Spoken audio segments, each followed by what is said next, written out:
Daniel capítulo 1.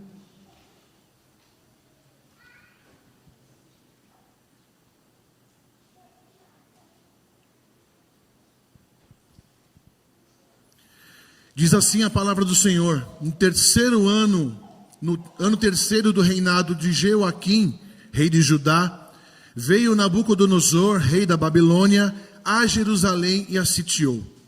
O Senhor lhe entregou nas mãos a Jeoaquim, rei de Judá, e alguns dos utensílios da casa de Deus. A esses levou-os para a terra de Sinar, para a casa do seu Deus, e o pôs na casa do tesouro do seu Deus. Disse o rei a Aspenaz, chefe dos seus eunucos, que trouxesse alguns dos filhos de Israel, tanto da linhagem real como dos nobres, jovens sem nenhum defeito, de boa aparência, instruídos em toda a sabedoria, doutos em ciência, versados no conhecimento, e que fossem competentes para assistirem no palácio do rei e lhes ensinasse a cultura e a língua dos caldeus.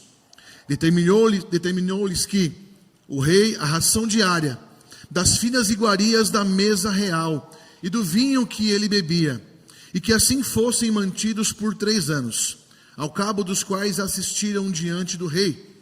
Entre eles se achavam os filhos de Judá, Daniel, Ananias, Misael e Azarias. O chefe dos eunucos lhes pôs outros nomes, a saber, a Daniel, o de Beltesazar, a Ananias, o de Sadraque, a Misael, o de Mesaque, e a Azarias, o de Abednego.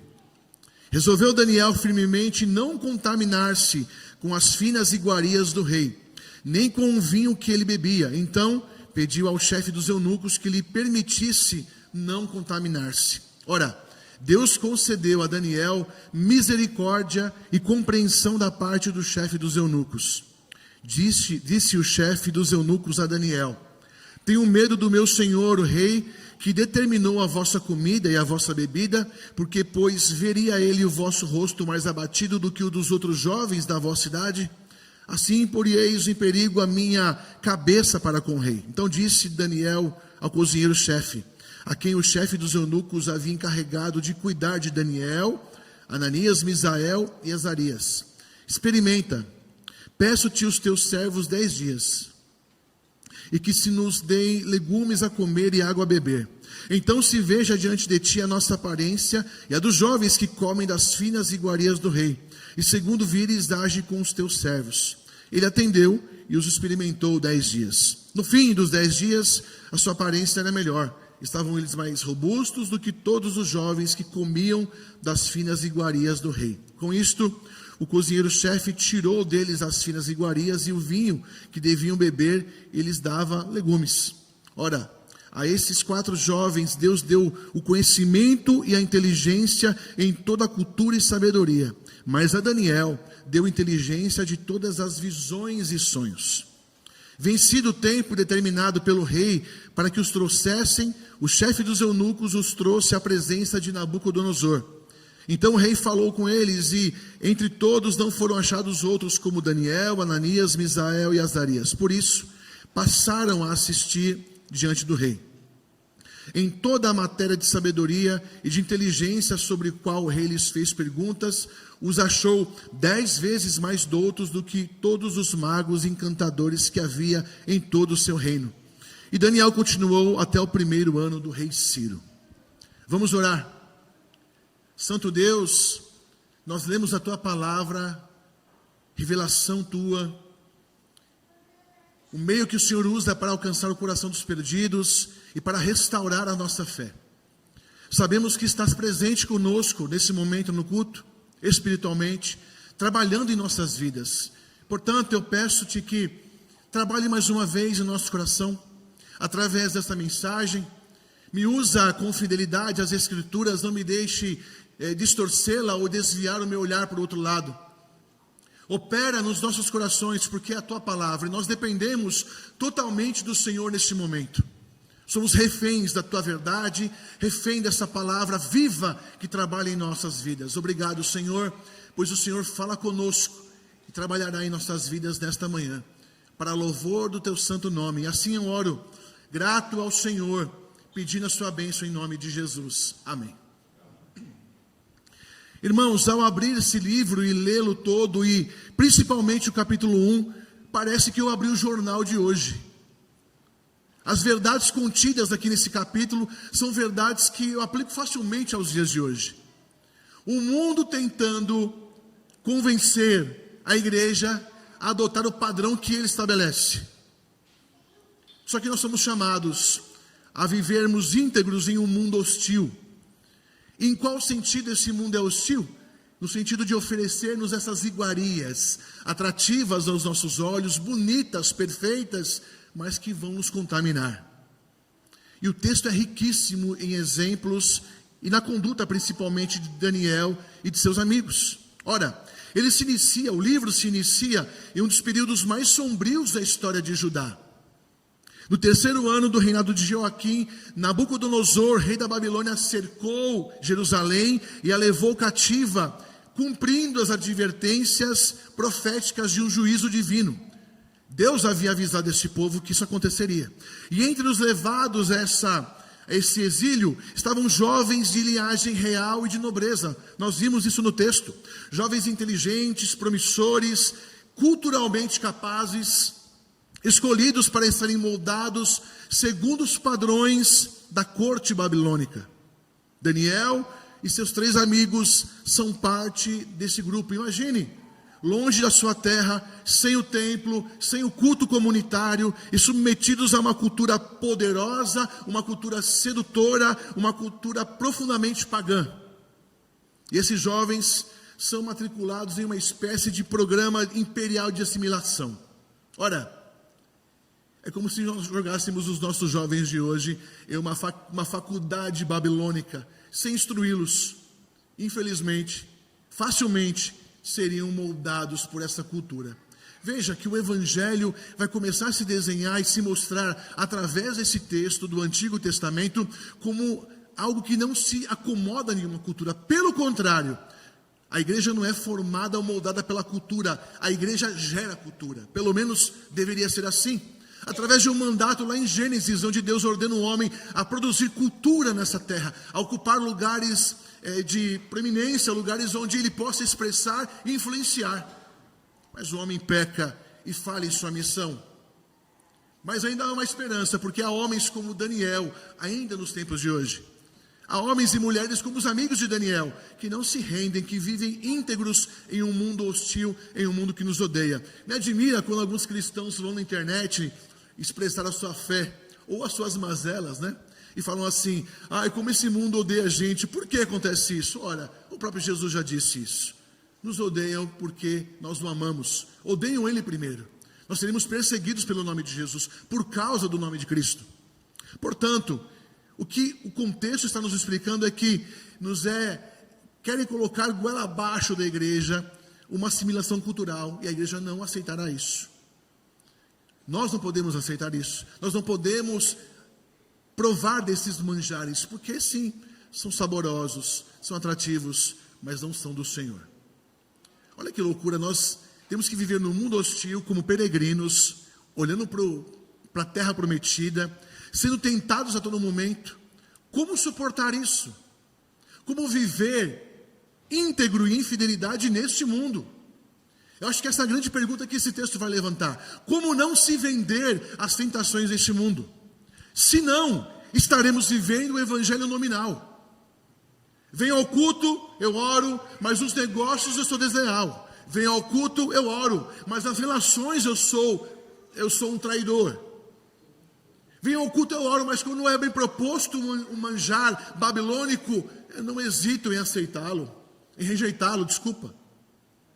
Você vê que nós estamos provando muitas vezes desses manjares. E o chamado de Deus é que nós nos separemos disso. Se for preciso, desobedeça. Se a desobediência neste mundo for para uma aprovação divina, para obedecer a ordenança divina, faça isso. Ou então estaremos vivendo um evangelho superficial. Tenho o nome de crente, pareço crente, visto como crente, mas sou crente de fato. Diante do Senhor, sou um cristão genuíno. Talvez esse texto vai revelar o nosso coração. E não se espante, porque chegou um dia na minha vida onde eu descobri que eu não era. Eu falei: Senhor, misericórdia, alcança esta alma perdida. Por longos anos da minha vida eu fui um convencido, meu irmão, minha irmã. Não fui um convertido. E quando eu reconheci isso, eu fiquei abismado e assustado. Eu falei: Senhor, eu estou me enganando, me perdoe. Tenho me enganado, tenho até usado a tua palavra para maquiar o meu estado espiritual. Deplorável, vazio, morto. Mas o Senhor é aquele que traz vida. Graças a Deus, o Senhor é aquele que nos estende o braço e nos resgata da pior treva. Ele fez isso na sua vida. Ele te tirou de lugares onde a minha palavra, a minha força não te tiraria. O objetivo aqui da Babilônia é claro: é apagar as raízes, é redefinir a identidade, é transformar eles em servidores leais da Babilônia. Olha, você vê isso, as ideologias que são pregadas aí fora, que tem, como uma serpente, tem encantado a igreja muitas vezes. Nossa, que ideia maravilhosa. A igreja precisa de fato fazer. Não, a igreja, ela é um organismo vivo, ímpar, tem os seus mecanismos. Aqui no culto, por exemplo, o que vigora são as leis de Deus. Essa assimilação bate a porta todos os dias, esse aculturamento bate a porta todos os dias. O rei depois lhes entrega novos nomes, o texto fala isso. E esses nomes são nomes ligados a divindades pagãs. Ele ofereceu porções de comida real, carregada de simbolismo cultico. Ele planejou reeducar esses jovens por completo ao longo de 3 anos. Então tudo parecia conspirar para que esses jovens esquecessem quem eles eram e a quem pertenciam. Essa é a ideia. Apagar da sua mente, da minha mente, todo resquício de Deus, da Bíblia, de Jesus, nos transformar por completo. As faculdades executam bem esse papel. Algumas empresas também executam bem esse papel, colocando em vocês, em nós, uma carga que é surreal. Portanto, tudo parece ser conspirar contra eles. No entanto, é nesse contexto de pressão e sedução e perda que surge uma das declarações mais belas das Escrituras. Olha o que diz o verso 8, capítulo 1. Daniel, porém, decide firmemente não se contaminar. Isso explica um pouco também da nossa participação, da nossa coparticipação na história da nossa salvação. Em qual sentido? No processo de santificação. Há uma resposta, precisa ter uma resposta nossa em obediência ao Senhor. Daniel, porém, decidiu firmemente não se contaminar. Tão rodeado por essa cultura hostil, privado das proteções externas da fé e imerso no ambiente que celebrava aí outros deuses, Daniel não responde não com rebeldia, meus irmãos, e muito menos com uma acomodação à crítica, mas com uma piedade sábia, convicta e corajosa. Só quem conhece de fato a palavra de Deus, o Deus da Bíblia, consegue de maneira convicta, sábia e corajosa responder a esse mundo. Por isso é tão importante, por isso que talvez o maior trabalhar do diabo na vida do crente é afastá-lo da palavra, é afastá-lo do estudo bíblico, é afastá-lo da imersão na palavra do Senhor, da dedicação diária de se estudar a Bíblia. Porque ele fez isso, ele tira toda a coragem, toda a força do crente. E o capítulo 1 mostra isso. Ele nos mostra que a integridade não depende de circunstâncias favoráveis, depende de um coração que teme ao Senhor. E aí, eu levanto uma pergunta para a gente refletir e tentarei respondê-la em 3 pontos ou 3 lições fundamentais aqui nesta manhã. Em um mundo que constantemente tenta moldar a nossa identidade e o nosso valor, Daniel nos convida a refletir profundamente. O que significa permanecer fiel ou permanecer íntegro quando somos minoria? Quando somos pressionados a ceder e quando tudo ao redor parece sugerir que Deus perdeu o controle. De fato é. Olha para suas relações aí. Perceba que muitas vezes você é minoria. Você é pressionado. No trabalho, em casa, onde for. A roda de amigos, faculdade principalmente. Como Daniel foi um exemplo a ser seguido. Claro que ele aponta para Cristo. Ele é um homem íntegro, mas a sua integridade ainda é falha. Ele peca contra o Senhor. Mas aponta para um Cristo que é íntegro, perfeito e suficiente. Então nesse sermão nós veremos isso, meus irmãos. Na manhã de hoje nós veremos o caminho da fidelidade de Daniel. O caminho da fidelidade contracultural. O Evangelho é contracultural. O Evangelho molda culturas. Ele não absorve culturas, ele molda culturas, ele muda situações. Amém? Primeiro ponto que eu destaco, eu encontro nos versículos 1 e 2. A primeira resposta que eu dou a essa pergunta, que eu acabei de fazê-la, eu encontro nos versículos 1 e 2. A fidelidade reconhece a mão de Deus no caos. E por que eu ressalto isso? Porque isso é extremamente difícil. Como é difícil você ver a mão de Deus no dia ruim, onde tudo deu errado, onde tudo correu contrário àquilo que eu planejei. Como é difícil você falar, Deus está comigo nesse momento, isso aqui é a mão de Deus, é difícil demais. A nossa mente, ela é tentada a falar que o dia mau é do diabo, o dia bom é de Deus. Tudo provém do Senhor, todas as coisas, ainda mais tratando da igreja. A primeira lição é essa: a fidelidade de Daniel começa com ele reconhecendo a mão de Deus no caos. Daniel interpreta essa história que está acontecendo com ele, não à luz da política da época, mas à luz da teologia. E o que eu quero dizer com isso? Ele interpreta o que ele está vivendo, não à luz dos eventos, como nós presenciamos atualmente, vários eventos, né? A coisa está agitada na política. Não, devemos entender esse momento olhando para a teologia, olhando para a Bíblia, para o Deus que está agindo ao longo do tempo, o Deus que está agindo ao longo das eras, e ver o padrão de Deus ali e falar, olha, Deus está trabalhando. Porque eu disse no começo que esse livro, esse capítulo, é como abrir o jornal, porque você vê Deus trabalhando no tabuleiro e mexendo as peças, os reis, que Deus levanta com o propósito de punir Israel pelos seus pecados. Olha isso. Deus está usando este rei, este governo, para ensinar Israel que há um só Deus. Muitas vezes na Bíblia a idolatria é relacionada à prostituição. A palavra prostituição. Olha que interessante. Deus ensinando o povo, olha, vocês estão se prostituindo com outros deuses, adorando falsos deuses. E Deus promove esse momento onde são exilados para purificá-los, para ensiná-los. E mais para frente, ao decorrer do livro, você vai ver Deus destituindo reis, levantando reis, até chegar um rei que Deus usará para libertar esse povo. Veja como o coração desses pseudo-poderosos estão nas mãos do Senhor. O que isso nos ensina logo de cara? Descansa. Descansa em Deus. A nossa militância é pelo reino de Deus.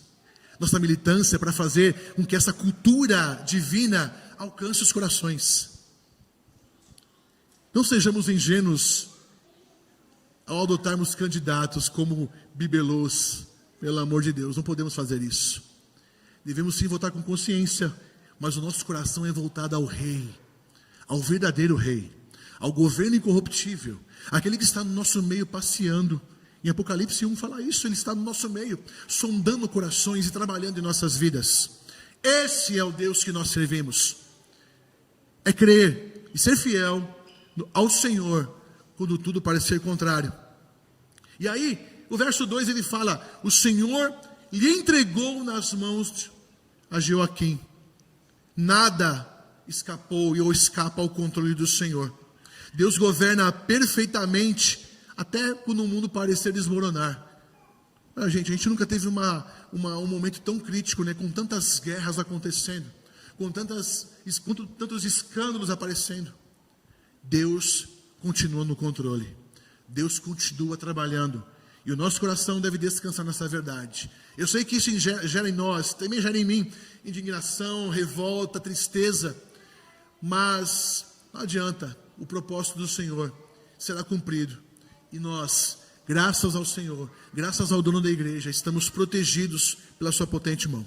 Alguns veem o exílio aqui como algo negativo, mas não é. O exílio não é o fracasso de Deus, o exílio é a disciplina do Senhor. Deuteronômio 28 e 2 Crônicas 36 falará sobre isso. O exílio também não anula a promessa do Senhor, pelo contrário, ele está preparando esse povo para a promessa do Senhor.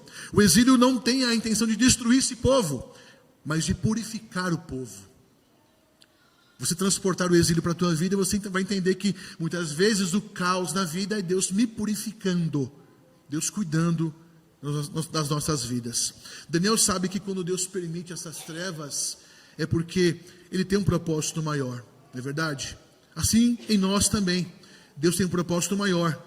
Sabe, meus irmãos, quando as portas se fecham, quando traições acontecem, quando surgem as crises, as mais pesadas, Deus continua sendo soberano, Deus continua sendo aquele que está no seu alto e sublime trono. E não quero dizer com isso que Ele está distante dos seus problemas ou de costas viradas para você, pelo contrário. Também não prego aqui um evangelho triunfalista, que Deus vai te dar, vai te encher de bênçãos e você, não é isso. É que Deus se importa conosco, Deus cuida do seu povo. Só que Ele muitas vezes vai usar momentos de extrema dor, e não dores pessoais, mas uma dor que possa alcançar a todos. Por exemplo, uma pandemia. A pandemia matou muita gente da nossa família, muitos irmãos foram recolhidos pelo Senhor. Como enfrentar um momento desse? Li uma reportagem falando sobre a convicção do chamado pastoral. Pastores antes da pandemia eram convictos do seu chamado. Depois da pandemia, a convicção dos pastores caiu pela metade. Ora, em quem nós temos crido? Num Deus que tem ou não tem o poder em suas mãos? Você tem vivido assim? Deus tem poder ou não tem o poder da sua vida em suas mãos? Muitas vezes vivemos como se não tivesse. A fé madura, meus irmãos, não é fé no controle próprio, pelo contrário, é fé no controle divino. É difícil quando Deus nos convida a sentar no banco do passageiro e falar assim, deixa que eu guie agora a tua vida. É difícil. A gente quer ter autonomia constante. Como em Daniel 1, a maior aparente derrota da fé cristã, que foi a crucificação, eu digo aparente porque não foi derrota, foi na verdade o maior ato de soberania divina. A soberania de Deus governa até atos mais incompreensíveis dos homens, para realizar os seus propósitos eternos. De fato, coisas que não compreendemos, e Deus está trabalhando. Então, o exílio não é o fim, meus irmãos. O exílio foi apenas mais um capítulo. Nós lemos e sabemos que em Daniel 2, Daniel 7 e Apocalipse 18, mostra que a Babilônia cai. Não é para sempre. Ela rui, ela cai. Deus a derruba. Todo o caos presente será engolido pela ordem do reino eterno. Todo esse sistema que você está vendo hoje aí, que é contra nós, que tenta roubar os nossos jovens, roubar nossa fé, roubar as crianças, tenta discipliná-los de uma forma errônea, isso vai cair uma hora, e vai cair para sempre. E aguardamos esse grande dia. Esse dia será o retorno de Cristo, onde o seu reino chegará até nós em sua plenitude, e não haverá mais essa disciplina. A Bíblia fala que todo joelho, todo poderoso dessa terra se ajoelhará perante o grande rei. Portanto, reconheçam o agir de Deus na sua vida. Segunda verdade, eu extraio dos versículos 3 ao 8. A fidelidade começa nas pequenas decisões diárias. A fidelidade começa reconhecendo que a mão de Deus está em todos os momentos da vida, até no caos. E segundo, a fidelidade começa nas pequenas decisões diárias. Ora, Daniel se encontra diante de uma pressão cultural gigantesca, assim como nós. Mas o texto diz, Daniel resolveu firmemente não se contaminar. Versículo 8. Ora, essa é uma declaração muito importante no Antigo Testamento sobre santificação pessoal. Então, há uma batalha ali pela troca de identidade. Você viu, né? A troca do nome ali, o judeu, para o judaísmo o nome é muito importante. Então a troca do nome é algo complicado, carrega uma simbologia muito profunda. Uma simbologia de assimilação e pelo roubo da identidade. Então, o que a Babilônia tenta redefinir na vida desses jovens? A mente deles, os seus hábitos, a sua lealdade e a sua identidade espiritual. A comida do rei, como nós vimos, não era apenas uma dieta. Era um símbolo de comunhão com os deuses da Babilônia, Daniel sabia disso. Eu não vou me corromper. Ao recusar a refeição, ele está dizendo para este mundo e para eles que o meu coração tem um único rei. Veja como é difícil nós fazermos isso. Talvez a perseguição mais difícil não seja essa onde a espada é colocada em nosso pescoço e você crê ou não crê, mas a ideológica, porque ela é sutil, ela é imperceptível, ela vem ganhando espaço no coração sem a gente perceber. Quando você nota, você fala: poxa, não sei se Deus é tudo isso mesmo, não sei se Deus tem ouvido a minha oração porque Ele nunca responde, não sei se Deus se importa tanto comigo porque os meus anseios continuam aqui dentro e parece que a resposta não vem. Ora, o que eu tenho para te aconselhar é que você permaneça firme, como Daniel. E por quê? Porque Deus está contemplando isso. Deus muitas vezes testará o nosso coração nesse momento, onde a oração parece não ser respondida, onde as dores parecem alcançar a minha casa, a minha vida, onde o dia mau, o luto parece ser infindável. Deus está com você. Permaneça firme. Decida não se corromper. Porque no final, Daniel contemplou Deus libertando o povo. Ainda que não seja nessa vida, no final, nós contemplaremos o próprio Cristo, nos dizendo assim: venham, que isso aqui, a glória eterna, foi preparado para você. E eu cumpri com o meu sangue. Talvez você viva a sua vida chorando para sempre, até o final dela. Talvez essa seja a porção para você ou para mim. Talvez a dificuldade seja a dificuldade na vida seja a forma de Deus me manter no caminho. Não sei. O que importa é saber quem está por trás. É saber que Deus está no dia mau. E saber que Deus quer que eu seja fiel nas pequenas coisas. A santidade não nasce, meus irmãos, no auge do conflito. Pelo contrário, a santidade ela nasce na rotina, naquelas porções diárias, né? Nós costumamos falar muito sobre isso, sobre a santificação progressiva. E assim, a santificação não é um passo de mágica. Ela é progressiva, ela vai crescendo, ela vai aumentando dia após dia, mês após mês. A sua frequência, a sua dedicação ao Senhor, a sua prática espiritual. Orou hoje, leu a Bíblia hoje, e amanhã, e depois de amanhã, todos os dias a pequena porção vai aumentando. E aquilo vai tomando conta, vai ganhando espaço no seu coração, ao ponto de nada mais importar, nada mais te assustar. Você está tão cheio de Deus no seu dia a dia, onde as más notícias não mais te incomodam, porque você sabe quem está trabalhando no mundo. A tentação, meus irmãos, do conforto, ela é perigosa, muito perigosa. As pequenas concessões na vida que a gente faz, elas produzem grandes ruínas. Mas também pequenos compromissos produzem grandes colunas de fé. Comecem as pequenas coisas do dia a dia da vida, na rotina do dia a dia diária, a ser fiel ao Senhor. É por isso que Deus usa jovens como Daniel, porque eles não negociam a alma deles por vantagens, não negocia a sua alma por pequenas vantagens, não troque a sua glória, a sua bênção por um prato de lentilha. Não valerá a pena. A fidelidade começa então na pureza diária. Sabe como? Na pureza do olhar, na honestidade do trabalho, na integridade das conversas. Principalmente na integridade das conversas, nas escolhas que ninguém vê, mas Deus vê.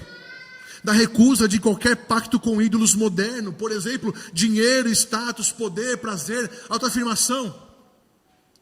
Você percebeu que vai te custar tudo? Assim como custou tudo para Jesus. Segui-lo vai te custar tudo. E vai doer muito. Claro, não estou pedindo para você vender tudo e viver no meio do mato, aguardando o retorno de Jesus. Não é isso. Mas você vê como essa guerra é travada diariamente, em todos os momentos, através de todos os meios. Como a igreja pode se manter fiel em um momento assim? Olhe para Daniel. Talvez o momento de Daniel, talvez a época de Daniel e o contexto em que ele viveu, seja um pouco mais complicado que o nosso. Hoje ainda existem leis que impedem alguns agir, né? Alguma forma de agir, alguma forma de de um governo, por exemplo, subjugar uma nação. Mas aqui não. A conquista era ferrenha. E não há forma pior de se conquistar do que a assimilação cultural. Daniel aponta para Jesus, aponta para Cristo. Jesus também foi tentado a se moldar ao sistema, mas decidiu firmemente obedecer ao Pai. Olha o que ele diz lá em João 4,34. Minha comida é fazer a vontade daquele que me enviou. Daniel é um tipo de Cristo. Ele aponta para uma obediência perfeita, para uma integridade perfeita, para uma fidelidade perfeita. A fidelidade perfeita que nos inspira e nos cobre é a fidelidade de Cristo. Veja, por que somos salvos? Por causa da fidelidade de Cristo na cruz, por causa da sua fidelidade em cumprir a vontade do Senhor. E glória a Deus por isso. Portanto, sua fidelidade começa nas pequenas coisas do dia a dia. Decida não se contaminar, assim como Daniel decidiu não se contaminar. Terceira lição, eu extraio esse ponto entre os versos 9 e 21, grande parte do texto. A fidelidade é sustentada pelo Deus que honra quem o honra. Fruto da obediência. Claro que isso não é uma máxima, claro que isso não é uma regra, no sentido de você fez aquilo, você aplacou a ira do Senhor, Ele vai te... Não, como muitos erroneamente faz, né? Vou dar, talvez não aqui no nosso contexto, mas em outros contextos, né? Vou dar o meu dízimo porque eu quero receber 20 vezes mais. Ah, meu Deus do céu. Que ingenuidade. Aqui o texto diz que quando nós gastamos a nossa vida, abrimos mão da nossa vontade para fazer e obedecer ao Senhor, que esse ato de adoração não passa batido pelo Deus que é justo. Assim como os pecados são punidos pelo Senhor, que é um Deus santo, os atos de fidelidade a Deus também são justificados pelo Senhor, não passa batido. A frase aqui, chave do texto que eu separei, desse bloco de versículos é: Deus concedeu a Daniel graça e misericórdia. Depois que Daniel decide não se corromper, Deus age. Portanto, a fidelidade é nossa responsabilidade, é a nossa reação ao chamado de Deus à santidade. Quem nos sustenta nessa fidelidade é Deus. Mas eu preciso responder com fé, preciso responder com atitude. Decidimos com o coração e perseveramos pela graça. Daniel e seus amigos ganham de Deus, então, ganham o favor de Deus, recebem inteligência, obtêm sabedoria, são capacitados 10 vezes mais, o texto fala sobre isso. Eles não foram extraordinários por natureza, não, foram sustentados por Deus no exílio. Não mostra que Daniel e seus amigos tinham um poder sobrenatural, ou eram extremamente espirituais, no sentido, olha como ele é um homem de Deus. Não, homens comuns como eu e você. Mas a fidelidade de Deus, a fidelidade a Deus, provocou isso. Provocou que Deus derramou graça sobre eles, força espiritual. Deus derramou sobre eles sabedoria, para que vivessem naquele reino e não fossem assimilados culturalmente. Olha que interessante, assim como nós, Daniel é um peregrino nesse reino, vive no meio deles, mas não é um deles. Nós também vivemos nesse mundo ímpio, mas não somos dele. Aguardamos ansiosamente o dia em que essa terra será restaurada, porque é aqui que nós viveremos. Isso é assunto para outro dia, tá? E se pintar dúvida, você chama o pastor Samuel, ele é que é expert no assunto. Brincadeiras à parte. Mas aguardamos o dia onde essa terra será restaurada por completo, o jardim das delícias de Deus, que é onde nós viveremos para sempre. Deus, Ele vai conceder força quando você decidir se purificar, meus irmãos. Essa honra que Deus honra quem o honra, é isso. Se eu sou fiel a Ele, Ele me dá força para continuar. Quando eu rejeito o pecado, Ele me dá sabedoria para continuar na santificação, para continuar caminhando em santidade.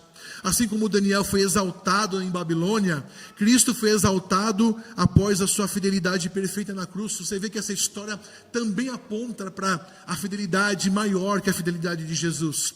Não fidelidade a nós, Quando falamos que Deus é fiel, não quer dizer que Ele é fiel a você, ou aos seus e os meus caprichos, não é mesmo.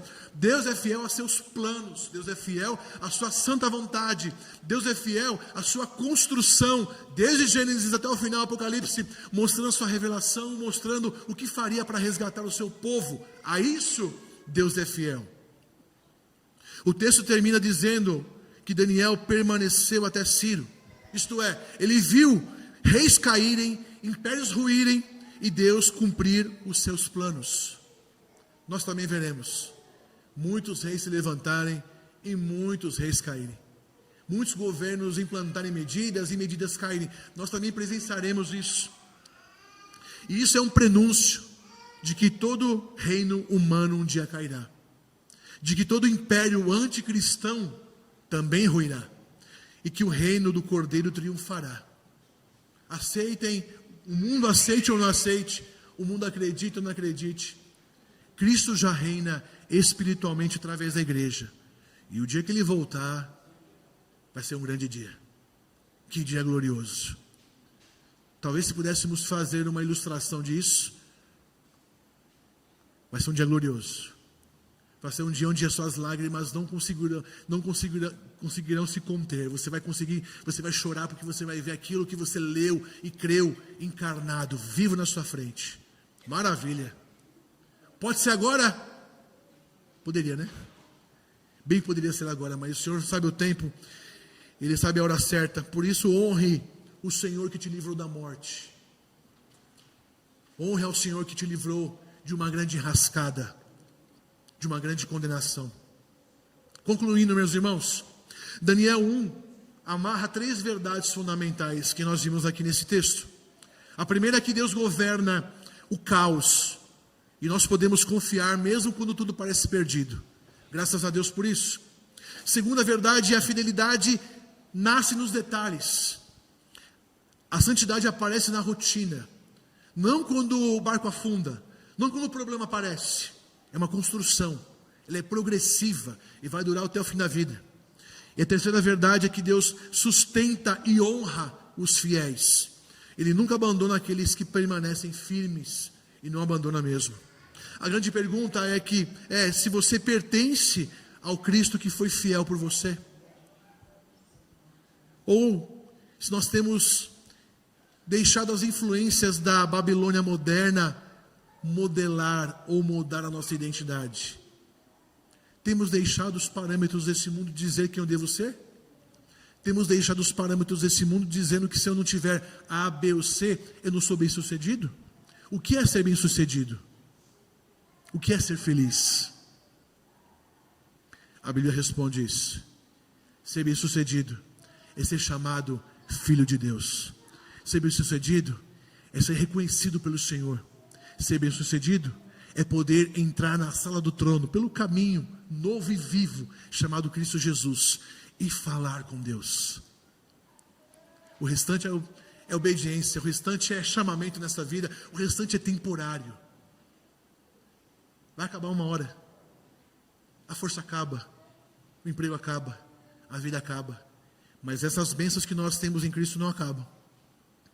Por isso, a nossa fidelidade cristã não é uma construção humana.